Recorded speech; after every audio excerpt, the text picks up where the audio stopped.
चुनाव आयोग को राहुल गांधी धमकाना बंद करें कि अधिकारी छोटे हों या बड़े, जूनियर हों या सीनियर, हम एक ना एक दिन सत्ता में जरूर आएंगे, उसके बाद हम जो है उनका पता लगाएंगे। इस प्रकार के अनर्गल प्रलाप और झूठे बयानों और झूठे वक्तव्यों से आप चुनाव आयोग जैसी इंडिपेंडेंट संस्था को, जस्ट एंड फेयर इंस्टीट्यूशंस को आप डरा और धमका नहीं सकते। ये वही कहानी है कि नाचना आबे आंगन टेढ़ा।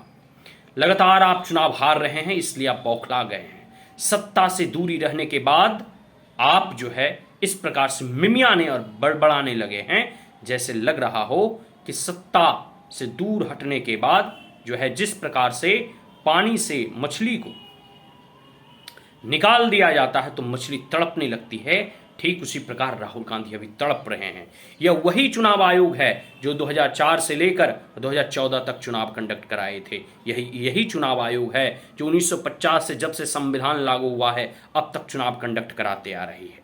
लेकिन जब कांग्रेस सत्ता में थी, जब कांग्रेस की सरकार थी, तब चुनाव आयोग बड़े निष्पक्ष भाव से चुनाव कंडक्ट कराती थी। आखिर ये इंस्टीट्यूशन, ये मैकेनिज्म, ये सारी की सारी व्यवस्थाएं कांग्रेस के द्वारा निर्धारित की गई है। और आज जब कांग्रेस सत्ता से बाहर है, आज जब राहुल गांधी सत्ता से बाहर हैं, जब कुर्सी उनको नसीब नहीं हो रही है, तब उन्हें लगता है कि चुनाव आयोग ही गलत है।